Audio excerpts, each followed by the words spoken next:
이사야 13장 19절부터 같이 읽도록 하겠습니다. 열국의 영광이요 갈대아 사람의 자랑하는 놀이개가 된 바벨론이 하나님께 멸망당한 소돔과 고모라 같이 되리니 그곳에 거주할 자가 없겠고 거처할 사람이 대대에 없을 것이며 아라비아 사람도 거기에 장막을 치지 아니하며 목자들도 그곳에 그들의 양떼를 쉬게 하지 아니할 것이요 오직 들짐승들이 거기에 엎드리고 부르짖는 짐승이 그들의 가옥에 가득하며 타조가 거기에 깃들이며 들량이 거기에서 뛸 것이요 그의 궁성에는 성냥이가 부러질 것이요 화려하던 궁전에는 들깨가 울 것이라. 그의 때가 가까우며 그의 날이 오래지 아니하리라. 아멘.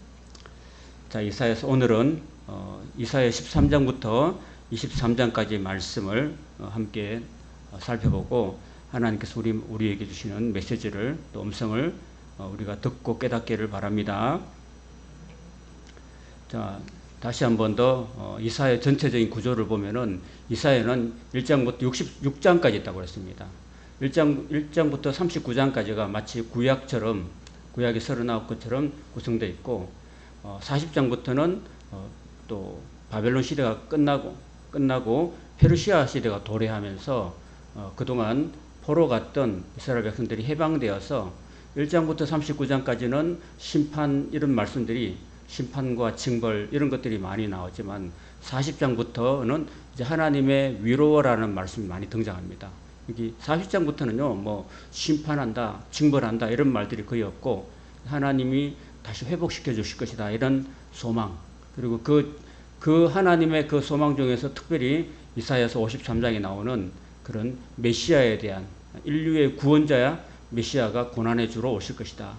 그분이 우리 모든 인류의 죄악을 감당하시고 우리를 구원하실 것이다. 참된 구원자가 오실 것이다 라는 예언을 하고 있습니다. 자, 오늘 이사야서 세 번째 시간인데 13장부터 23장까지는 바로 열방을 향한 메시지를 주고 있습니다. 하나님은 이스라엘의 하나님만이 아니고 온 열방을 향해서 그들을 통치하시고 그들의 모든 것을 다 주관하시는 하나님이시다라는 것입니다. 여러분, 하나님은요, 믿는 사람만의 하나님이 아니라는 거예요. 믿지 않는 세상 사람들 가운데서도 역사하시는 하나님이시다라는 것을 오늘 우리가 13장부터 23장의 말씀을 통해서 살펴볼 수가 있겠습니다. 자, 이사야서 13장부터 23장에는요, 여러 나라에 대한 그런 심판, 그리고 경고, 징벌이 이렇게 예언되는데, 제일 처음에 이렇게, 그때 당시에 그때 당시에 그 시대적으로 볼 때, 이 바벨론이라는 이 나라가 하나님께 심판을 받을 것이다. 라는 이야기를 하고 있고, 그 다음에 두로와 시돈이 심판을 받고, 그럼 유다, 예루살렘이 심판을 받고, 모압이 심판받고, 블레셋 땅이 심판을 받고, 애굽 땅, 지금 이집트 땅이 심판을 받고, 그때 이집트 밑에 있는 구스, 지금으로 말하면 에티오피아가 심판을 받을 것이다. 이런 6개, 7개 나라들이 하나님의 징벌을 면치 못할 것이다. 그러나 또 그 가운데 하나님은 또 위대한 또 소망과 비전을 주신다는 그런 이야기가 담겨 있습니다. 우리가 13장부터 우리가 다시 한번 살펴볼 텐데요. 자, 13장에는 가장 거대했던 바벨론 제국이 하나님의 심판을 받게 될 것이다 라는 이야기를 합니다. 그 13장 9절에 여러분 성경을 보시면서 13장 9절에 보면요, 이런 말씀이 있습니다. 여호와의 날이다. 곧 잔혹히 분냄과 맹렬히 노하는 날이다. 그렇게 말합니다. 그 바벨론을 심판하시는 하나님의 분노와 심판이 임하게 될 것이다 라고 말하고 있습니다. 그러면요, 하나님 왜 바벨론을 심판하실까? 이유를 알아야 되잖아요. 아무 근거도 없이 하나님 무조건 하고 나라를 멸망시키는 게 아니라 그 원인을 이야기하는데 11절을 한번 찾아봅시다. 11절 같이 한번 읽어봅시다. 시작. 내가 세상의 악과 악인의 죄를 보라며 교만한 자의 오만을 끊으며 강포한 자의 거만을 낮출 것이며 그랬습니다. 12절을 같이 보면요, 내가 사람을 순금보다 희소하게 하며 인생을 오빌의 금보다도 희귀하게 하리로다. 하나님께서 인류를 전부 다 멸절시켜버리는, 여러분 창세기의 6장부터 9장 보면은 노아의 대홍수가 나오잖아요. 그 인류가 아마 그때 성경학자로 따진다면은 한 2천억 정도가 살았다고 합니다. 지금 인구는 약 한 70억 내지 70억에서 80억 정도 된다고 하잖아요. 중국이나 인도의 그런 인구가 워낙 변동이 심하다 보니까 지금 70억이 넘어갔는데, 그때 초창기의 지구 인구는 지금보다 훨씬 더 많았던. 그리고 왜 그 수명이 900살을 살았잖아요.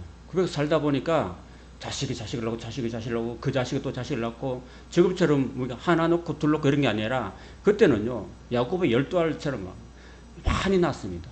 그리고 많이 낳고 또 그들이 많이 번성하고 창대하는 그런 나라이기 때문에 아마도 그 터키라든지 또 아라라산 부근 그쪽만, 지금 석유가 나오는 중동 지역만 해도 어마어마한 그런 많은 인구가 살았다고 추정이 됩니다. 그리고 그때 당시에는 홍수가 오기 전에는 땅이 지구의 70%를 차지하고 바다는 30%밖에 안 됐다고 합니다. 그래서 여기서 일본 가는 것도 굳이 배 타고 갈 필요도 없고 그냥 걸어서 이동할 수 있는 거였습니다. 육지하고 제주도하고 그냥 걸어갈 수 있는 정도로. 왜냐하면은 그 바다 깊이가 지금 해저 200m 이상, 200m 올라와 있거든요. 지금 현재 그 홍수 전하고 비교해서. 그래서 그 200m 아래, 그 아래 평평한 지대가 있다는 겁니다. 그래서 그 많은 인구들이 마음껏 살고 이동하고 오래 살았기 때문에 엄청난 많은 사람들이 살았는데, 참 하나님께서 그 노아의 대홍수를 통해서 노아의 8 식구 빼고는 다 이렇게 멸절시켜 버렸습니다. 그것처럼 하나님께서 마치 노아의 대홍수 때 많은 그 수많은 인구들을 다 홍수로 다 죽여버렸듯이, 이 바벨론이 그때 당시 강대한 그런 나라였고 인구도 많았는데 하나님이 마치 오빌의 검처럼 인구가 희소하게 만들어버릴 것이다. 마치 노아의 대홍수처럼 그렇게 사람 찾아보기 힘들 정도로 하나님이 다 멸절시켜버리겠다는 그런 하나님의 분노의 말씀이 나옵니다.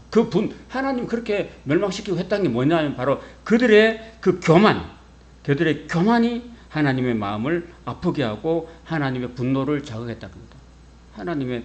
하나님 앞에 우리가 인간이 죄를 짓고 악한 일을 행하면서 그리고 강포하고 그리고 그들이 교만하고 이런 것들을 하나님 못 봐주는 거죠. 그래서 하나님께서 바벨론을 그렇게 심판하시는데 17절에 보시면은 보라 은을 돌아보지 아니하고 금을 기뻐하지 아니하는 메대 사람을 내가 충동하여서 그들을 치게 하리니 메대 사람이 활로 청년을 쏘아 죽이며 태의 열매를 긍휼히 여기지 않으며 아이를 애석하게 보지 아니하리라 그랬습니다. 여러분 메대는요 바로 페르시아 제국의 시초입니다. 여러분 역사를 보면은 제일 처음에 그 아수르가 세상을 지배하다가 아수르에 이어서 바벨론이 그 제국을 만들어서 세상을 지배하였고, 바벨론 이후에 그 고레스 왕을 통해서 이 메데 페르시아가 등장합니다. 그 페르시아가 등장하기 바로 직전에 이 메디아라는 나라가 있었는데 그 메디아가 이 바벨론을 삼켜버립니다. 그래서 하나님께서는 이 메데 사람을 일으켜서 바벨론을 심판하는데 어떻게 심판하느냐면은 소돔과 고모라처럼 만들어 버리겠다 이렇게 하나님께서 말씀하고 있는 것입니다. 19절에 보면 열국의 영광이요 갈대아 사람의 자랑하는 놀이기가 된 바벨론이 하나님께 멸망당한 소돔과 고모라 같이 될 것이다 라고 말씀하십니다. 여러분 소돔과 고모라 지난번에 이야기했죠. 소돔과 고모라 성이 그렇게 문란하고 타락해서 하나님께서 불과 유황으로 그 소돔과 고모라 성을 다 태워버렸잖아요. 그죠? 우리 옛날에 우리 교회에서 아이들이 있을 때 아이들과 함께 우리 영화관에 가서 그 소돔이라는 영화를 봤었어요. 소돔이라 볼 때 그 소돔이야 고모라 이런 영화를 봤는데 또 그리고 그 폼페이 최후의 날이라는 걸 봤습니다. 혹시 여러분 보셨나요? 폼페이 최후의 날 보면요 이렇게 화산이 폭발해요. 화산이 폭발하는데 그 화산이 폭발하면서 그 엄청난 그런 어떤 불덩어리 있잖아요. 불덩어리가 폼페이를 완전히 덮어버립니다. 그 살아남은 사람이 거의 없습니다. 그리고 지금도 폼페이라는 지역에 가보면요, 그 사람들이 그 불에 타가지고 그대로 돌처럼 굳어버리는 그런 모습들이 지금도 있다고 합니다. 안 가봐서 그런데 그런데 한번 가보면은 진짜로 그렇게 됩니다. 그 엄청나게 그런 그 성적으로 문란하고 타락했고 그렇게 했던 그런 도시가 완전히 그 소돔과 고모라가 이제 부가 이왕으로 타버리고, 지금도 이스라엘 가면 사해바다 그 남부가 소돔과 고모라가 있었던 도시라고 합니다.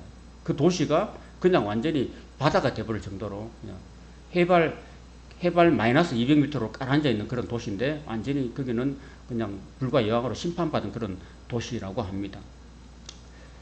그러면 14장에 넘어가면은 하나님께서 바벨론뿐만 아니라 아수르라든지 블레셋을 하나님께서 심판하신다라고 말씀하시고, 그 전에 이제 바벨론이 멸망하니까 바벨론에 포로 잡혀갔던 이스라엘 백성들이 하나님께로 돌아옵니다. 여러분, 포로 잡혀갈 때도요, 3차에 걸쳐 잡혀갔거든요. 주전 606년에 여우야 김 왕 때, 그때 제일 처음에 다니엘이 잡혀갔어요. 그 다음에 BC 597년에 여호야 긴 왕 때 에스겔이 포로로 잡혀갔고요. 그 다음 BC 586년에 완전히 나라가 다 이렇게 멸망하고 예루살렘 성전이 불타고 완전히 멸망하고 3차로 포로 잡혀갔습니다. 돌아올 때도요, 70년 동안 포로 생활하고 돌아온다 그랬는데, 주전 606년에서 70년이 지난 BC 536년에 정확하게, 하나님은 정말 정확해요. 정확하셔요. 하나님이 대충 하신 게 아니고 정말 정확하게 70년 딱 지나자마자 주전 536년에 구약의 역사는 거꾸로 내려오거든요. 그 536년에 스룹바벨 총독을 통해서 이스라엘 백성들을 1차로 다시 고국으로 돌아오게 만듭니다. 그 고레스 칙령으로 말미암아서. 그 다음에 주전 453년에 2차로 그 에스라를 통해서 또 2차로 귀환시킵니다. 그 다음 마지막에 주전 444년에 성벽이 무너졌을 때 바벨론의 그 술관원이었던 느헤미야, 우리가 나중에 에스라와 느헤미야를 공부할 텐데, 그 느헤미야를 통해서 3차로 포로를 귀환시켰습니다. 그렇게 3차에 걸쳐서 잡혀가고 3차에 걸쳐서 포로로 귀환하게 된다라는 이야기를 지금 14장 1절에 이야기하고 있습니다. 14장 1절에 그들이 내가 야곱을 다시 긍휼히 여겨서 그들을 다시 그 고토에 돌아오게 하겠다라고 하나님 약속하시는데, 그대로 되는 모습들을 보게 됩니다. 그 다음 14장 9절부터 보면요, 여러분 한번 보십시오. 자, 14장 9절부터 11절까지 같이 한번 읽어보겠습니다. 시작. 아래에 서울이 너로 말미암아 소동하여 네가 오는 것을 영접하되, 그것이 세상의 모든 영웅을 너로 말미암아 움직이게 하며 열방의 모든 왕을 그들의 왕자에서 일어서게 하므로 그들은 다 내게 말하여 이르기를 너도 우리같이 연약하게 되었느냐, 너도 우리같이 되었느냐 하리로다. 내 영화가 서울에 떨어졌으며 내 비파 소리까지로다. 구더기가 내 아래에 깔림이여 지렁이가 너를 덮었도다. 이렇게 말씀하잖아요. 그 바벨론이 고레스에서 멸망되잖아요. 자, 앞을 보세요. 멸망되니까 그 바벨론에서 수많은 나라들이 다 멸망당했거든요. 그 멸망당하고 하나님을 안 믿었으니까 어디로 갔을까요? 어디로 갔을까요? 하나님을 안 믿을 사람은 죽으면 어디로 갈까요? 누가복음 16장에 보면은 어디로 가요? 부자와 나사로가 이야기 나오는데, 부자는 어디로 가요? 음부에 떨어지잖아요. 음부에, 그죠? 음부에 그 뜨거운 못에 불에 떨어지잖아요. 그게 구약 선지자들은, 구약의 이야기는 음부라고 그러지 않고 서올이라고, 서올. 그걸 음부라고 말해요. 음부. 그 불구덩이 떨어진다. 그래서 그 안 믿고 멸망당했던 많은 바벨론에게 멸망당했던 그런 왕들이 이미 이제 서울에 내려가 있어. 음부에 뜨거운 불에 내려가 있어요. 지옥에 내려가 있는데, 먼저 가 있는데, 나중에 바벨론이 멸망하고, 바벨론도 하나님을 안 믿었거든요. 바벨론 왕도 안 믿었으니까 그 온 나라를 정복했던 바벨론 왕이 하나님 안 믿고 죽었으니까, 심판당했으니까 어디로 갔을까요? 그도 마찬가지로 음부로 떨어졌어요. 음부로 떨어지니까 음부에 먼저 와 있던, 그러니까 감옥도 먼저 가 있는 사람이 고참이라고 그러잖아요. 그죠? 먼저 가 있는 그런 그 사람들이 고참이 돼가지고, 그리고 바벨론 왕이 자기를 멸망시켰던 바벨론 왕이 내려오니까, 네가 우리를 다 멸망시키고 너도 왔냐? 너도 우리가 처럼 됐냐? 이렇게 막 조롱하는 그런 모습이 진짜로 됐다는 거예요. 이 말씀 이해가 되시는가요?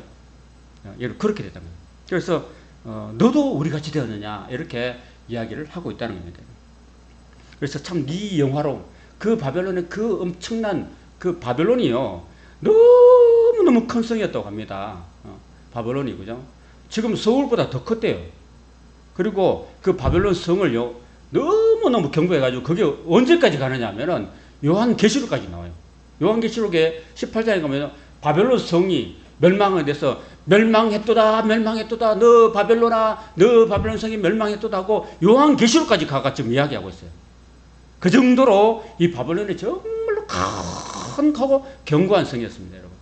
그 바벨론 성이 어떻게 멸망했는지 나중에 제가 신구약 중간사 이야기할 때 말씀을 조금 드릴게요.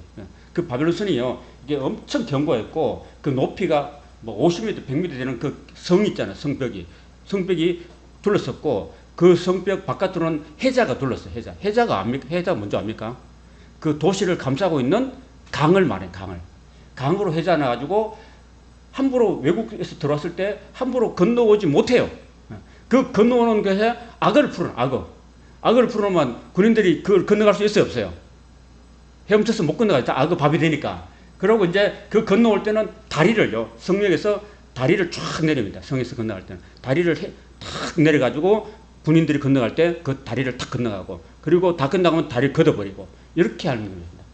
이런 식으로 아주 견고한 그 성 바벨론이었는데, 그 바벨론 성이 그냥 그 영화로운 그 바벨론 성이 결국은 페르시아의 그 고레스 왕에서 멸망된다. 참 멸망되는 것도 희한하게 멸망돼요.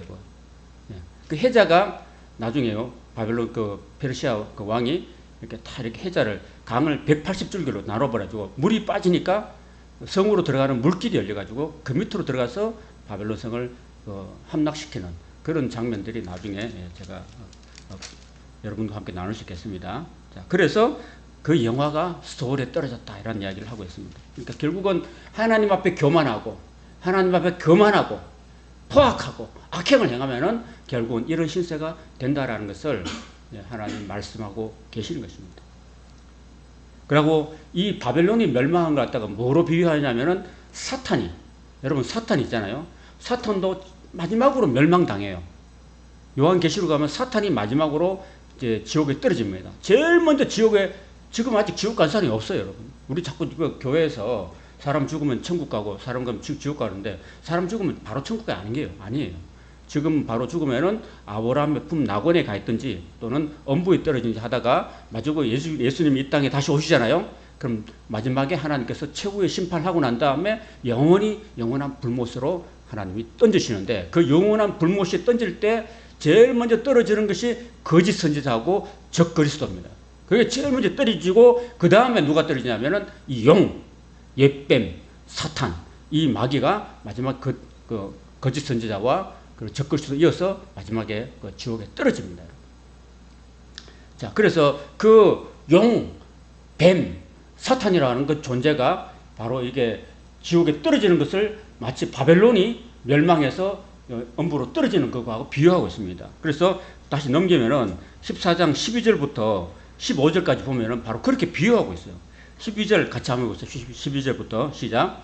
너 아침의 아들 계명성이여, 어찌 그리 하늘에서 떨어졌으며, 너 열국을 엎은 자여, 어찌 그리 땅에 찍혔는고, 네가 네 마음에 이르기를 내가 하늘에 올라 하나님의 뭇별 위에 내 자리를 높이리라. 내가 북극 지폐의 산 위에 앉으리라.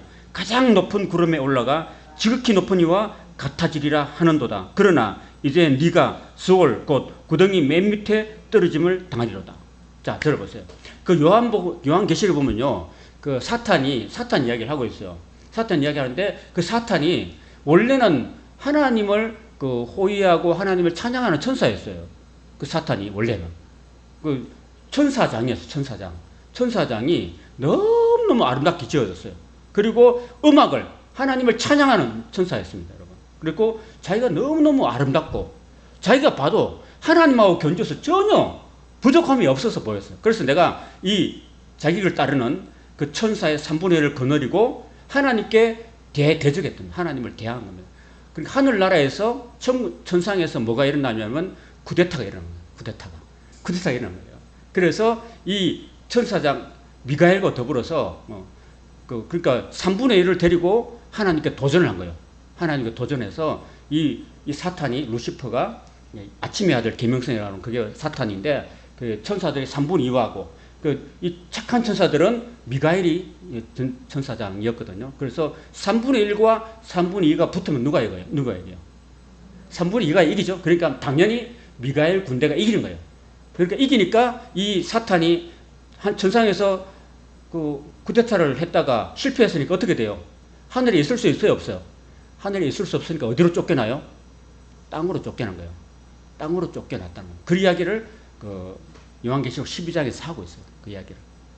그래서 그 이야기를 지금 이사야서 12장, 14장, 12절에서 15절까지 하고 있는 거예요. 방금 우리가 읽었던 그 얘기입니다. 이 천사가 아침에 아들 계명성이 이 루시퍼가 자기가 너무너무 아름다운 나머지 내가 지극히 높은 곳에 올라서 하나님과 견주리라. 이렇게 도전을 한 거예요. 그래서 결국은 도전했다가 결국은 하나님께 이렇게 버림받고 이제 떨어지는 서울의 맨 밑바닥에 떨어지는 이야기를 이사야 선지자가 큰 먼 미래에 요한보다도 더 먼저 살았잖아요. 그죠? 사도 요한보다 700년 전에 사람이었어요. 이사야가 요한이 요한계시록을 보기 700년 전에 이미 봤어요. 사탄의 그 모습을. 그리고 나중에 700년 후에 이 사도 요한이 거의 한 90살, 100살 됐을 때 요한계시록을 보고 천사가 이렇게 결국은 이렇게 구덩이에 떨어질 것이라는 것을 보고 요한계시록을 적은 거죠. 그죠? 똑같은 겁니다. 결국은 그 바벨론이라는 나라가 마치 사탄이 하나님께 도전했듯이 그 창세기 보면은 그 이스라엘 백성들이 홍수 후에 이제 우리가 벽돌을 굽자. 우리가 벽돌을 굽어서 이제 우리 하늘까지 오르자. 하나님까지 우리가 올라가 보자. 하늘까지 올라가 보자. 이렇게 했던 겁니다. 여러분 그 초기에 쌓았던 그 바벨탑 있잖아요. 그거 아무리 쌓아도 얼마쯤 될까요? 얼마 안 높아요. 인간이 아무리 벽돌을 가지고 그 높이 쌓아도 얼마 안 돼요. 근데 인간이 그걸 바벨탑을 쌓아가지고 우리가 하나님까지 하늘에 있는 하나님까지 한번 올라가 보자. 이렇게 했던 겁니다. 여러분. 그게 인간의 그 연약한 유한한 인간이 하나님께 도전했던 겁니다. 그래서 하나님께서 어떻게 했어요? 바벨탑을 무너뜨려 버리잖아요. 그리고 인간의 언어를 혼잡시켜 버린 거예요. 바벨이라는 것이 뭐냐면 흩어리다, 흩어버리다, 무너뜨리다 이런 뜻이거든요. 그래서 인간의 언어가 그때는 하나였어요. 하나. 인간의 언어가 하나였다니까요. 하나였으니까 수많은 사람들이 다 한 마음으로 우리가 하나님처럼 돼보자. 다시는 우리가 홍수로 멸망하지 말자. 홍수가 아무리 내려와도 그보다 더 높은 그런 높은 탑을 쌓자. 그래서 올라가자. 이렇게 했던 그 바벨탑을 하나님이 무너뜨리시는 그런 겁니다. 그래서 언어가 그래부터 이제 뭐 영어도 되고 독일어도 되고 각 나라 족속들이 온갖 방언들이 세상에 다 생겨났던 거죠. 자, 그러면 이제 24절부터 이제 31절까지는 이제 하나님께서 아수르도 심판하시고 그리고 바벨론도 블레셋도 심판하신데 그 하나님의 그 아수르를 심판하고 바벨론을 심판하는 게요 다 하나님의 뜻 안에 있다는 겁니다. 하나님 그렇게 계획하시고 하나님이 계획하시고 또 이루신다. 하나님이 경영하신다. 그러니까 결국은 믿는 사람들의 세계뿐 아니라 믿지 않는 열방 나라들도 다 어디에 누구의 손에 달려있냐면은 하나님의 손에 달려있다는 이야기를 하고 있습니다. 24절 같이 한번 볼게요. 24절 시작. 만군의 여호와께서 맹세하여 이르시되 내가 생각하는 것이 반드시 되며 내가 경영한 것을 반드시 이루리라. 내가 아수르를 나의 땅에서 파하며 나의 산에서 그것을 짓밟으리니 그때 그의 멍에가 이스라엘에게서 떠나고 그의 집이 그들의 어깨에서 벗어질 것이라. 이것이 온 세계를 향하여 정한 경영이며 이것이 열방을 향하여서 편손이라 하셨나니 만군의 여호와께서 경영하셨은즉 누가 영이 그것을 폐하겠느냐. 이렇게 말씀하고 있습니다. 자, 앞으로 오세요. 여러분 대학교 가면 경영학과 있잖아요. 경영학과. 그죠? 경영학과. 막 이렇게 경영학과 이렇게 우리 목사님들 중에서 경영학과를 졸업한 목사님 많이 없어요. 서울의 그 홍대 세교회를 개척했던 지금 이렇게 하시는 누구죠? 옛날에 3.1교회 목사님 전병호 목사님이 경영 이런 공부를 했다고 하는데 이 경영하는 게요 이렇게 굉장히 어려운 학문이긴 한데 그래도 어떤 것을 그 회사라든지 사회를 조직하고 운영하는 거 이런 것들이 경영학이잖아요. 근데 그 하나님께서는 경영학에 대갑니다. 하나님. 경영학을 하려면 뭘 해야 되면 하나님을 먼저 배워야 되거든요. 하나님께서 이 땅에 하나님이 계획을 하시고 그리고 그 계획한 것을 하나님이 이루어 가시는, 그러니까 결국은 이 역사라는 건요, 이 역사라는 것은 하나님의 계획이 이 땅 위에 하나씩 하나씩 이루어져 가는, 성취되어 가는 하나의 경영입니다. 경영. 그러니까 하나님의 우주적인 경영이 바로 역사라는 거예요. 역사. 그 역사가 바로 경영인 거예요. 그러니까 하나님께서 열방의 모든 것을 다스리고 이루어 가신다. 성취시킨다. 나라를 망하게 하셨다가 다시 일으키게 하시는 것들 다 하나님 하시는 일이에요. 여러분 역사를 보면요, 창세기부터 요한계시록에 보면요, 그 한 나라가 영원 무궁하지 않아요. 절대로. 보세요. 이스라엘은 지금까지 있지만은 하나님이 세우신 이스라엘은 지금까지도 있잖아요. 많은 2669년 동안에 나라 없이 지냈긴 했지만은 1948년에 나라가 다시 재건국돼 가지고 다시는 그 땅에서 뽑히지 아니하라는 아모스의 말씀이 있잖아요. 그것도 하나님의 경영했고, 그리고 대부분 보면 나라가 영원한 나라는 없어요. 여러분, 몽골 제국이 영원했습니까? 영원하지 않죠. 그죠? 몽골의 징기스칸이 온 세계를 다 제패했잖아요. 유럽까지요. 제패하고 난 다음에 망했잖아요. 징기스칸이 죽을 때 그 아들한테 다 나눠줬는데, 땅을 다 나눠줬는데 아들이 서로 욕심을 부르는 바람에 나라가 망해버렸어요. 그 몽골도 망해버렸어요. 망해버렸고. 그리고 보세요. 아수르도 한 200년 지나다가 망해버렸고 나라가 완전히 사라져버렸고 역사에서. 그 다음에 아수르를 정복한 바벨론도 한 200년 지나다가 나라가 완전히 사라지고 멸절되고 다시 일어나지 못했습니다. 그리고 바벨론을 멸망시켰던 그 페르시아도 결국은 그 헬라 제국 알렉산더 대왕에서 완전히 망하고 다시 일어서지 못했습니다. 알렉산더가 세웠던 그 헬라 제국도 결국은 오래가지 못하고 다 망했습니다. 로마 제국에 의해서 다 망했습니다. 로마도 결국은 망했습니다. 로마도 망하고 다 망했. 역사에 있어서 다 이렇게 오랜 지속된 나라는 없었습니다. 하나님이 붙들고 있는 그 나라만, 하나님의 나라가 영원한 거지 이 땅의 나라는 영원하지 않다라는 거예요. 그래서 하나님이 진정한 이 세계의 주인이시다. 하나님의 나라가 영원히 선다라는 것을 우리 성경을 통해서 우리가 깨달을 수 있습니다. 자, 그 다음에 15장에 가면은 15장과 16장에는요, 하나님께서 모압을 심판하신다 그랬습니다. 모압은 이스라엘의 그 동쪽에, 요단강 동쪽 남부 지역에 있는 나라인데 그 모압을 하나님께서 바벨론을 통해서 심판하신다라는 이야기입니다. 그럼 하나님께서 왜 그러면은 모압을 심판하셨느냐? 여러분 16장 6절 한번 보시죠. 16장 6절 같이 한번 읽어보겠습니다. 16장 6절 시작. 우리가 모압의 교만을 들었나니 심히 교만하도다. 그가 교만하며 분노함도 들었거니와 그의 자랑이 헛되도다 그랬습니다. 여러분 결국은 모압도 하나님이 왜 멸절시켰냐면요, 그들이 하나님 앞에 교만했다는 겁니다. 여러분. 하나님 앞에 교만한 게 뭡니까? 하나님을 인정하지 않는 거예요. 자기들의 힘을 의지하고 하나님을 그냥 전혀 받아들이지도 공경하지도 의지하지 않는 그런 게 바로 교만이라는 겁니다. 여러분 그 세상 사람들이 다 하나님 안 믿잖아요. 하나님 믿을 바에는 내 주먹을 믿어야 뭐 이딴 소리를 하고 있지 그냥. 그래서 그런 걸 보면은 다 하나님이 그런 사람, 교만이라는 게요, 뭐 진짜 뭐 이렇게 뭐 뿌린다고 이런 게 아니라 하나님을 하지 않는 것, 하나님을 이렇게 거부하는 것, 이런 것들이 교만이라는 거예요. 우리가 인생을 우리 자신이 살펴보면요, 나는 어디서 왔을까? 그리고 왜 살까? 그리고 어디로 가는가? 이걸 한번 생각해 봐야 되지 않겠어요? 인간이라는 거죠. 그냥 살다가, 그냥 덧없이 살다가, 하루하루 살다가, 그냥, 심판이 있는 것도 모르고, 죽어버리면 그 인생이 그 앞에 뭐가 남아있습니까? 영원한 심판과 지옥밖에 남은 게 뭐 있겠습니까? 그죠? 그러니까 우리가 좀 살면서, 우리는 유한한 인생을 살잖아요. 그죠? 그죠? 우리가 가끔씩 우리가 그 건강보험공단에서 이렇게 검사를 하잖아요. 암 검진을 하다 보면은 갑자기 없던 암도 막 생기잖아요. 우리 며칠 전에 우리 사모가 이렇게 사모들 우리 그 친구 육지에 이제 여러 사는데 대여섯 명 사는데 그 이제 한 달 한 번씩 이렇게 모여요.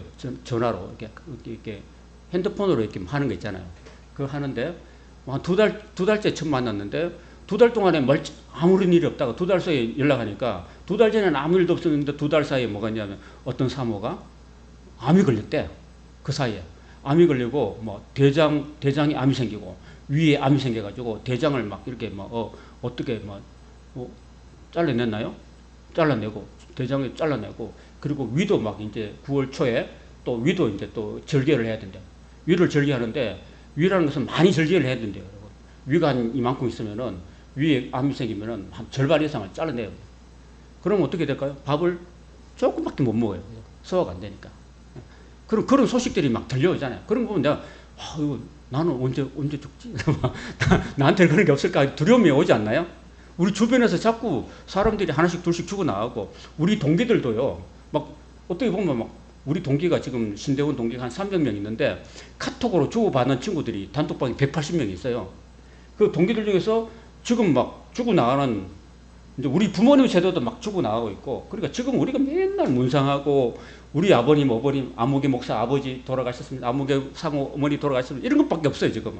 그리고 우리 동기들 중에서 이제 또 뭐 암으로 교통사고로 죽어가는 친구들이 막 더러더러 막 생겨나요. 그러니까 야, 우리는 이 한정된 인생을 살구나. 우리가 이제 70까지가 정년인데 이제 얼마 안 남았구나. 이런 생각도 들고 자, 그러면은 내가 하나님 앞에 어떻게 살아야 될 것인가? 이 얼마 남지 않는 이 사역을 어떻게 하면 하나님 앞에 부끄럼 없이 서야 될 것인가? 이런 것들에 대한 생각을 깊이 할 수밖에 없는 거죠. 그죠? 그러니까 우리가 좀 더 하나님 앞에 겸손해져야 되고 이제 하나님 앞에 설 날이 하루하루 다가오고 있는데 내가 하나님 앞에 정말 이렇게 부끄럼 없이 설 수 있도록 우리가 정말 이 남은 삶을 하나님 기뻐하시는 삶을 살 수 있도록 우리 마음 자세부터 우리가 바꿔야 되지 않겠습니까? 그죠? 그런 마음 자세를 가지고 살아야 된다는 거죠. 그래서 결국 16장에 넘어가도 방금 말했듯이 그 모압이 예수 그리스도, 다윗의 후손 예수 그리스도를 받아들이지 않는 그런 것 때문에 결국 심판을 당한다고 이야기를 하고 있는 것입니다. 그 다음에 17장에 넘어가면 하나님을 버린 그 다메섹과 이스라엘이 황폐할 것이다 라는 경고를 하고 있습니다. 왜 그렇게 황폐해야 될 것인가? 17장 10절 같이 한번 읽어보기로 해요. 17장 10절입니다. 시작. 이는 네가 네 구원의 하나님을 잊어버리며 내 능력의 반석을 마음에 두지 아니한 까닭이라. 그러므로 네가 기뻐하는 나무를 심으며 이방의 나무까지도 이종하는도다. 그렇습니다. 여러분, 우리를 구원하신 하나님을 우리가 잊어버리고 살 때가 너무나 많죠. 주님이 이 땅에 성육신하셔서 저와 여러분을 위해서 십자가에 몸주고 피 흘려 죽으심으로 말미암아서 저와 여러분 모두가 죄사함 받고 의롭다 하심을 받고 하나님의 자녀가 된 거 아니겠습니까? 그럼 그 구원의 하나님을 우리가 날마다 생각하고 예배 때마다 감사하고 찬송하고 잊어버리지 않고 그 능력의 반석을 우리 마음에 항상 두고 살아야 되지 않겠습니까? 그런데 이스라엘이 그렇게 하지 않았다는 겁니다. 그렇게 하지 않았기 때문에 하나님께서 그 다메섹과 이스라엘을 황폐하게 만들어버리겠다는 말씀을 하고 있는 거죠. 여러분, 우리가요, 이 땅 살면서 자꾸 세상 것에 관심을 기울이고 세상 것에 올인하고 세상 것에 우리의 모든 것을 이렇게 투자하고 하나님은 잊어버린 채로 하나님은 우리 삶의 우선순위에서 3순위, 4순위에 갖다 놔버리고 세상에 어떤 물질적이고 향락적이고 썩어져 가는 것들을 우리 마음을 두고 산다면은 하나님이 안 기뻐하시겠죠. 그죠? 그죠? 그래서 우리의 남은 삶 가운데 하나님을 우리 삶의 제1 우선순위로 삼을 수 있기를 바랍니다. 그래야 하나님이 기뻐하시는 거죠. 그래서 예수님께서도 산상수훈에서 그렇게 말씀하시죠. 오직 또는 먼저 그의 나라와 그의 의를 구하라. 그리하면은 너희들이 먹고 마시고 입고 살고 하는 것들, 의식주 문제는 다 이렇게 하나님께서 그냥 보너스로 더해 주시겠다라는 말씀을 하신 거예요. 그런데 사람들이 자꾸 이렇게 우선순위를 바꿔요. 자꾸 우리가 뭘 먹고 어떻게 살고 어떤 집에 살고 이런 것만 너무 앞세우고 하나님의 나라를 우리가 안 구하고 사는 그러니까 순서가 바뀌는 우선순위가 바뀐 그런 삶을 우리가 교회를 다니면서 신앙생활을 한다고 하는 성도들 가운데서도 그런 우선순위가 바뀐 사람들이 너무너무 많은 거예요. 제가 왜 이 예배가 중요하냐면요. 우리가 살다가 우리가 주어진 예배 있잖아요. 정규적인 예배, 주일 예배, 주일 찬양 예배, 그리고 수요 예배. 이거는 공동으로 정한 어떤 공예배거든요. 공적인 예배거든요. 이 예배는 여러분이 세례 받을 때 또는 집사직을 받을 때 이거 하나님 앞에 서약하는 겁니다. 서약하는 거예요. 여러분이 세례 받으실 때, 그리고 하나님 앞에 집사직분을 받을 때 여러분이 서약하는 거예요. 여러분. 하나님 앞에 서약하는 거예요. 회중 앞에서. 그래 놓고 그 서약이 무슨 의미냐면은 내가 이 바쁜 세상 살아가면서도 내가 하나님께 나오는 예배의 자리, 이 예배의 자리만은 내가 하나님 철저히 지키겠습니다 하는 것은요, 예배를 꼭 그 시간에 지켜라는 말이 아니라 그 정해진 예배 시간에 우리의 마음 중심을 두고 살라는 거예요, 여러분. 그래서 광야를 지나는 민수기 우리 지나왔지만, 민수기에 하나님께서 이스라엘 백성들을 쫙 이끌고 가실 때 어떻게 이끌고 가시냐면요, 질서정연하게 이끌어 가시는데 그들이 머무를 때는요, 한가운데 하나님의 성막을 뒀습니다. 성막을 두고서 동쪽에 세 지파, 서쪽에 세 지파, 남쪽에 세 지파, 북쪽에 12지파를 딱 뒀습니다. 그 가운데 하나님의 성막을 둔 거는요, 너희들이 머무르고 있을 때도 그렇게 하나님 중심으로 살아라. 너희들의 마음 중심에 하나님 중심으로 살아라. 그럽니다, 여러분. 여러분, 선진국에 갈 때, 선진국에서 도시를 건설할 때 가장 한가운데 교회를 딱 줍니다. 교회를 딱 짓고 그 교회 중심으로 모든 것을 짓는 거예요. 교회가 저 시골 구석에 그 어디 산만당에 만든 게 아니라 도시 한가운데, 유럽에 가면 도시 한가운데 교회가 있어요, 여러분. 그러니까 그 사람들의 삶의 중심에 하나님을 두고 살아라는 그런 의미입니다. 그리고 그들이 행진할 때, 광야의 길을 행진할 때도 제일 앞장섰던 게 뭐냐면은 하나님의 법궤였습니다. 그 하나님의 말씀이 담긴, 십계명이 담긴 그 법궤를 제 앞에 뒀습니다. 그러니까 우리 삶의 우선순위를 하나님의 말씀에 두고, 그 성막이라는 것이 하나님이 임재하시는 곳이니까 오늘날 말하면 교회거든요. 그 하나님을 중심으로 우리가 하나님을 제 삶의 제 우선순위로 가장 마음의 중심에 두고 살라고 하나님께서 벌써 민수기 광야 시대부터 그렇게 말씀하신 거거든요. 근데 우리가 이 세상 살면서 구원의 하나님을 잊어버리고 삼순위 사순위에 두고 반석을, 우리 구원의 반석을 마음에 두지도 않고 그냥 온갖 세상 것에 그 매여 살면 안 된다는 거죠. 우리가 일을 하더라도 뭘 하더라도 항상 우리 마음 중심을, 항상 우리를 구원하신 우리 주님이 저와 여러분 마음 중심에 있기를 바랍니다. 그 다음에 19장에 보면요, 구스에 대한 경고인데, 구스는 뭐 크게 큰 얘기를 하는데 큰 경고는 없습니다. 구스는 그 왜 경고를 하지 않냐면, 그 학자들이 이렇게 말합니다. 그 히스기야 왕 때, 여러분과 제일 처음에 이사야 공부할 때 어느 왕 때 시대라고 말씀을 드렸잖아요. 우시야와 요담과 아하스와 히스기야 시대 때 이사야에게 이사야가 본 환상이라 이렇게 했잖아요. 계시라 그랬잖아요. 그 히스기야 때 그 히스기야가 하나님께 기도하니까 그 아수르 하나님을 막 욕하고 너희 하나님은 정말 거지 같은 하나님이다 이렇게 했던 그 아수르 군대 18만 5천 명을 천사 한 사람, 죽음의 천사 한 사람, 한 천사가 와가지고 하룻밤에 그걸 송장을 만들어버렸던 사건이 나옵니다. 열왕기 하에 보면은. 그리고 그걸 보고서 그 구스라는 나라가요, 큰 나라였거든요. 그 구스가 그게 이스라엘에 하나님이 살아계시는구나 라는 걸 깨닫고 그 하나님께 겸손하게 엎드려서 하나님을 경외했기 때문에 그 구스라는 나라를 하나님께서 멸망시키지 않는 거예요. 그 이야기가 지금 그 18장에 구스에 대한 이야기를 하고 있습니다. 그래서 구스는 심판당한다, 멸망당한다라는 이야기를 안 하고 있는 거예요. 그 다음에 19장에 넘어가면 하나님께서 애굽과 아수르와 이스라엘이 함께 하나님을 경배하는 시대가 온다라는 이야기를 하고 있습니다.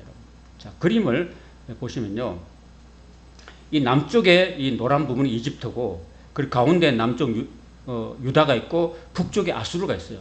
근데 하나님께서는 이 나라를 다 멸망시켰거든요. 사실은 다 유다도 멸망시키고 이집트도 멸망시키고 아수르도 다 멸망시키지만 하나님 나중에 회복시켜 주실 때 이집트가 남녀를 그렇게 공격했거든요. 못 살게 했고, 또 아수르도 이스라엘 나라를 그렇게 못 살게 괴롭게 했는데, 나중에 하나님께서 회복시켜주는 그 날이 오면은 이집트와 유다와 아수르가 함께 하나님을 경배하고 함께 이 세상에 복이 되는 그런 날이 오게 된다라고 이야기하고 있습니다. 이것은 아직은 안 이루어졌죠, 그죠?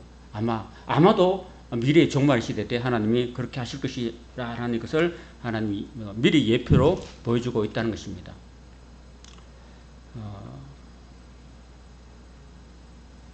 그리고 이제 19장의 이것들을 제가 한번 좀 시간이 가겠지만 한 5분 정도만 더 설명을 드리겠습니다. 19장에 보면요, 여호와께서 애굽에 관한 경고를 주셨는데, 어, 하나님께서 그 애굽을 10개 나라로 분열시킵니다. 분열시켜가지고 나라가 정신이 없을 정도로 하나님 그 애굽을 심판하시는데 그 내용 1절부터 4절까지 나오고요. 그 다음에 5절부터 10절까지는요. 뭐 바닷물이 없어지겠고 강이 잦아서 마르겠고 강들에서 악취가 나겠고 애굽의 강물은 줄어들고 마르고 갈대와 부들이 시들고 나일 가까운 곳 나일 언덕의 초장과 나일 가까운 곡식밭이 다 말라서 난려가 없어질 것이며 어부들은 탄식하고 나일강에 낚시를 던지는 자마다 슬퍼하며 물 위에 그물을 던지는 피곤할 것이며 세마포를 만드는 자와 뱃자는 자들이 수치를 당할 것이며 그의 기둥이 부서지고 품꾼들이 다 그 마음에 근심하리라. 이런 것들은 하나님이 애굽을 심판할 때 경제적으로 굉장히 농업이라든지 산업을 다 피폐하게 만들어 버리겠다는 그런 예고의 말씀이라는 겁니다. 그래서 이런 일들은 12절에 보면 너의 지혜로운 자가 어디 있냐? 그들이 만군의 여호와께서 애굽에 대하여 정하신 뜻을 알 것이요 곧 내게 말할 것이다. 그리고 13절에 보면요, 왜 하나님께서 이집트를 심판하시냐라는 이야기가 나오는데 13절에 보면 소안의 방백들은 어리석었고 노베의 방백들은 미혹되었도다. 그들은 애굽 종족들의 모퉁이 도기꾼을 애굽을 그릇가게 하였도다. 이렇게 말합니다. 그래서 결국은 하나님이 그 애굽에 세우신 지도자들이 잘못 갔다. 어리석었다. 그 지도자의 어리석음과 또 미혹되는 바람에 하나님께서 애굽을 징벌하신다라는 원인을 이야기하고 있는 것입니다. 자, 이제 그렇게 해서 19장을 넘어가고요. 자, 20장에 보면 이제 이사야 선지자가 3년 동안 이제 말가벗고 다니게 됩니다. 참 하나님이요, 참 그래요. 에스겔 선지자도 보면 나중에 에스겔 선지자를 하나님 보시고 너는 벌거벗은 몸으로 40일을 이쪽으로 누워 자라 이렇게 하거든요. 한쪽 편으로 또 벌거벗은 몸으로 또 이쪽 편으로 누워 자라 이렇게 하나님이 이렇게 그 선지자를 가지고 이렇게 뭐 이렇게 장난치는 것도 아닌데 벌거벗은 몸으로 또는 맨발로 막 이렇게 막 걸어가게 하고 하나 여러 가지 그 뭐랄까 퍼포먼스를 하셔요. 그런데 그 퍼포먼스가 어떤 의미가 있냐면은 너 3년 동안이나 하나님 이사야 선지자한테 너 3년 동안이나 벗은 몸으로 다녀 이렇게 말합니다. 여러분 이거 선지자 그런 명령을 따라야 되는 거죠. 근데 거기는 무슨 의미가 있냐면요, 바로 그 유다가 그렇게 된다라는 얘기입니다. 유다가. 자, 앞을 보세요. 자, 왜 그렇게 하시냐면은 유다는 누구를 의지해야 되냐면 하나님을 의지해야 되잖아요. 하나님을 의지해야 됩니다, 여러분. 만약에 유다 나라에 이렇게 다른 외적이 쳐들어오면은 만약에 이집트가 유다 나라에 침공하면은 유다 나라는 어디에 의지했냐면은 북쪽에 아수르에게 막 뇌물을 보내고 돈을 보내고 또 군사 막 이렇게 도움을 요청했습니다. 그리고 또 아수르가 또 쳐내려면 또 이집트 남쪽에 내려가지고 남쪽에 또 돈을 주고 뇌물을 주고 이렇게 하면서 남쪽에도 도움을 요청했습니다. 그러니까 어려울 때마다 이쪽 나라에 도움을 구하고 어려움이 생기면 저쪽 나라가 도움을 구하고 그래서 이 선지자가 너무 마음이 아픈 거예요. 너 하나님 있잖아. 하나님 있으면 위에 계신 하나님 도움을 구하러 아수르로 가지 말고 도움을 구하러 애굽으로 가지 말고 위에 계신 하나님을 찾아라. 그리하면 살리라. 그런데 너 왜 하나님 안 찾느냐. 그러니까 너희들은 결국은 내가 3년 동안 벗은 몸으로 다닌 것처럼 너희들 벌거벗고 너희들은 바벨론 나라에 포로 잡혀 갈 것이다. 그랬습니다. 여러분 요즘 그 드라마에 보면 그 병자호란을 그 배경으로 해서 그 연인이라는 드라마 이렇게 사극 드라마 하잖아요. 그렇게 한다고 합니다. 그런데 이제 거기 보면은 병자호란 때 인조임금이 있거든요. 인조임금 때 참 이렇게 선조임금도 그렇고 인조임금도 그렇고 참 이렇게 참 그 왕이 임금이 그죠 제대로 백성들을 못 돌보고 해가지고 국민들이 임진왜란을 겪게 되고 또 이어서 병자호란을 겪게 되고 정묘호란을 겪게 되고 그냥 임금이 제대로 못하니까 그렇게 백성들이 고통당하는 거죠. 그렇게 해서 그 병자호란 때요 우리나라에 60만 명 정도가 중국에 이렇게 잡혀갔대요. 그 중에 한 80% 정도는 여인들이 있다. 여인들. 그래서 나중에 병자호란이 끝나고 난 다음에 인조가 그 남한산성에서 그 머리를 9번 쪼아리고 이렇게 해서 결국 병자호란이 끝나면서 이제 그 중국에 청나라에 잡혀갔던 그 여인들이 다시 돌아오게 되잖아요. 다시 돌아오게 되는데 그 돌아온 여자들을 뭐라고 했습니까, 여러분? 돌아올 환자에다가 고향 향자 해가지고 고향에 돌아온 여자들. 그래서 환향녀라고 그랬어요. 근데 그거를 요즘에 보면 뭐라고 합니까? 부정한 여인들, 그죠? 바람핀 여인들. 그 여인들이 나라가 힘이 없어가지고 우리 국민들이 그냥 이렇게 수치를 당한 그런 난이잖아요. 병자호란이. 그래서 힘이 없어서 청나라에 끌려가지고 청나라에서 그 미개한 그 청나라 족속들, 후금 족속들한테, 오랑캐들한테 몸을 버렸습니다. 그래서 몸 버렸다, 피라 섞였다 그래서 환양녀라고 해서 그 집에 오면 막 이렇게 자기 어머니라도 자기 부인이라도 몽둥이를 때려 죽였다고 합니다. 너 같은 여인도 우리 가문에 못 들어온다고 막 쫓아냈다고 합니다. 그런 아주 우리나라의 그 가슴 아픈 역사가 있습니다.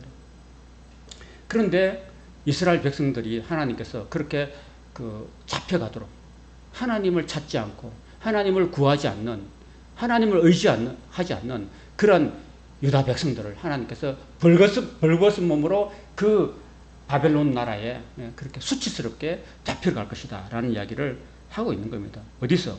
20장에서 하고 있는 거예요. 자, 그리고 우리가 이 땅 살면서 여러분, 하나님께서 우리를 사랑하시잖아요. 그죠? 사랑함에도 불구하고 우리가 하나님을 안 사랑하면은 우리가 수치를 당하는 인생이 될 수 있다는 겁니다. 여러분. 저와 여러분들은 정말 하나님을 사랑하고 하나님 나라를 구할 때 우리 나라가 또 우리 성도들이 수치를 당하지 않는 그런 나라와 또 백성이 될 줄로 믿습니다.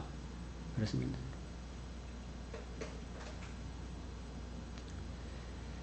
어, 20장 4절 보면요. 이와 같이 애굽의 포로와 구스에 사로잡힌 자가 아수르 왕에 끌려갈 때 젊은 자나 늙은 자나 다 벗은 몸과 벗은 발로 볼기까지 드러내어서 그 엉덩이까지 다 드러내고 애굽의 수치를 보일 것이다. 그들이 바라던 구스와 자랑하던 애굽으로 말미암아 그들이 놀라고 부끄러워할 것이다. 자, 다시. 그러니까 도움을 구하러 갔던 애굽 백성들이 바벨론에게 엉덩이 다 볼기 드러내고 엉덩이 다 드러낸 채로 벌거벗은 채로 이렇게 다 묶여가지고 끌려가는 모습들을 이스라엘 백성들이 봤다는 거예요. 너희들이 그렇게 의지하는 그 애굽 백성들이, 애굽 나라 그 사람들이 그렇게 쫓겨가는 거 봤잖아. 그래도 너희들 그 애굽 의지할래? 라고 하나님 말씀하시는 거예요. 여러분, 오늘날로 말하면요, 우리는 지금 대한민국은 위로는 바로 북한이 있잖아요. 북한이 있고 또 이쪽 동쪽으로는 일본이 있고, 그리고 북한 위에는 뭐가 있어요? 중국이라는 거대한 나라가 있고, 중국 위에는 또 뭐가 있어요? 러시아가 있고, 그리고 또 태평양에서 누가 있어요? 미국이 있고, 이 열강들 가운데 우리가 지금 있어요, 여러분. 대한민국이라는 나라는 너무너무 약한 나라예요. 그죠? 북한에도 핵무기가 있는데 우리나라 핵무기가 없잖아요. 그죠? 일본에도 핵무기가 있는데 우리는 없잖아요. 아무것도 없어요, 그러니까. 지금은 이제, 지금 현재 우리가 나라를 위해서 기도해야 되고, 대통령을 위해서, 위정자를 위해서 우리가 기도해야 되는데, 기도해야 되는데, 뭘 기도해야 되냐면, 저는 그렇게 생각합니다. 이 나라, 이 민족이 하나님을 붙들기를 저는 기도합니다, 여러분. 위정자들이 하나님을 두려워하고, 아까 우리가 열방을 다스리는 하나님이라는 것을 우리가 공부했잖아요. 그죠? 그러면 우리가 이 어려울 때, 바로 북한이 지금 미사일을 계속 쏘아대고 있잖아요. 동해상으로. 계속 미사일을 쏘아대고 있는 그런 상황에서 우리가 자꾸 일본을 의지하거나, 미국을 의지하거나, 자꾸 이렇게 외교적인 방법을 가지고 하는 것도 하나의 방법이지만은, 그보다 더 근본적으로는 우리가 하나님을 두려워할 줄 알아야 됩니다. 하나님을. 정말 하나님을 두려워하고, 이 세상을 움직이시는 분이 하나님이시고, 전쟁의 신이거든요, 하나님이요. 하나님이 전쟁의 신이거든요. 하나님이 전쟁을 일으키시고 또 전쟁을 그치게 하시는 분인데, 우리가 성경을 통해서 그런 걸 우리가 알 수 있는데, 우리 믿는 사람들이 정말 대통령부터 위정자들이 다 하나님을 경외하고 하나님을 두려워하고 정말 국민들을 사랑하고 정말 바르게 정치하고 그렇게 할 수 있도록 우리가 국민들이 또 우리 믿는 사람들이 기도해야 될 줄로 믿습니다. 하나님만 의지해야지만이 사는 길이다. 한번 따라합시다. 하나님만 의지해야 사는 길이다. 그렇습니다. 개인적으로든 국가적으로든 무엇든 간에 우리가 하나님을 의지하고 나가야지만 그게 복된 인생이고 복된 국가가 될 수 있다는 겁니다. 자꾸 이웃나라 의지하고 뭐 눈치 보고 이렇게 하면 안 되는 거죠. 우리 힘이 없어요. 힘이 없어. 우리 힘은 누굴까요? 하나님. 이스라엘 나라는 정말 제주도보다 조금 더 큰데 우리나라가요. 유대 나라가 지금까지 버텨올 수 있던 것은 하나님이 있기 때문에 그렇게 버텨왔던 것처럼 오늘 우리는 우리 자신을 보지 말고 우리를 싸고 있는 우리를 바라보고 우리 안에 계신 그 위대하신 온 우주를 경영하시는 하나님을 우리가 늘 기억하고 여러분 하나님을 바라볼 수 있기를 바랍니다. 그게 정말 복된 일이니까 사람을 보지 마세요. 여러분 어떤 문제 있으면요 누구한테 전화해서 1시간 통화하지 마세요. 그 시간 동안 여러분이 하나님 앞에 엎드려서 기도하십시오. 그래야 길이 열립니다. 그 하나님의 도우심이 임하는 거지. 여러분 아무리 친척 일가 친척 뭐 해봐요 아무 소용도 없습니다. 여러분 그 사람이 뭔데요? 자기 다 인간은 다 타락하고 죄인이고 죽을 수밖에 없는 존재인데 뭘 의지합니까? 인간을 의지하지 말고 그냥 다 내가 어려우면 어려울수록 힘들면 힘들수록 고통스러울수록 하나님께 나아가지고 하나님만 바라봐야 됩니다. 그것이 이사야서 13장부터 23장에서 하나님께서 우리에게 주시는 그런 메시지라는 사실입니다. 결국은 23장까지 다 교만했고 하나님을 의지하지 않았던 모든 나라들 두루와 시돈도 다 망하고 그렇게 된다는 겁니다. 그리고 그 두루와 시돈이 무역을 통해서 얻었던 수많은 은금들 재물들은요 누가 먹느냐면요 나중에 하나님의 백성이 먹게 될 것이다 이렇게 이야기하고 있습니다. 마지막 장 23장 여러분 한번 봅시다. 23장 18절 마지막 절 23장 18절 마지막 절 다 보겠습니다. 시작. 그 무역한 것과 이익을 거룩히 여호와께 돌리고 간직하거나 쌓아두지 아니하리니 그 무역한 것이 여호와 앞에 사는 자가 배불리 먹을 양식 잘 입을 옷감이 되리라 그랬습니다. 할렐루야. 그러니까 그 세상 사람들이 다 모아놨던 거요. 하나님 누구한테 주신다고요? 누구한테 주신다고요? 하나님 앞에 사는 자가. 하나님 앞에 사는 자가 먹을 양식이 되고 입을 의복이 된다는 겁니다. 하나님 앞에 사는 자. 저와 여러분은 하나님 앞에 거룩하게 살고 하나님을 의지하고 살고 하나님을 사랑하고 살면은요 세상의 모든 재물들, 먹을 것들, 입을 양식들, 의복들 이런 것들이 다 하나님이 우리를 위해서 베풀어 주실 것을 여러분 믿으시고 하나님만 바라보고 그렇게 우리 남은 인생을 하나님 의지하고 하나님 은혜 가운데서 살아가시는 저와 여러분 되시기를 바랍니다.